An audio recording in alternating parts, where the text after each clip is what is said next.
எங்க அம்மா எவ்வளவோ சொன்னுச்சு இந்த பொண்ணு உனக்கு வேணாண்டான்னு. நான் தான் கேட்காம விட்டுட்டேன். பேசாம என் அத்தை பொண்ணு ரேக்காவையே கட்டி இருந்திருக்கலாம். கிராமத்து பொண்ணு வேணான்னே.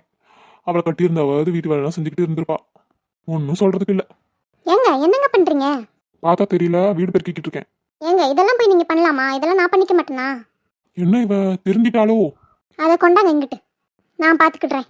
நீங்க போய் சோஃபால உட்காருங்க போங்க. சரிம்மா. ஏண்டா ஜீவா, அடடே வாமா. வாங்கத்த உட்காருங்க.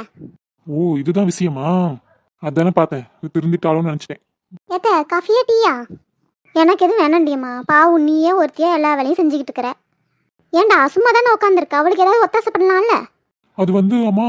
விடுங்கத்த, பாவம் அவரே வாரத்தில் 6 நாள் வேலை செஞ்சுட்டு வீட்டில் 1 நாள் தான் இருக்கிறாரு. ஃப்ரீயாக இருந்துட்டு போகட்டும், விடுங்க. பாத்தியாடா என் மருமவளை, நல்ல வேலை உனக்கு உன் அத்தை பொண்ணை கட்டி வைக்கலான்னு பார்த்தேன். ஆனால் அதை விட தங்கமான பொண்ணு உனக்கு கிடச்சிருக்குடா. நீ ரொம்ப கொடுத்து வச்சவன்.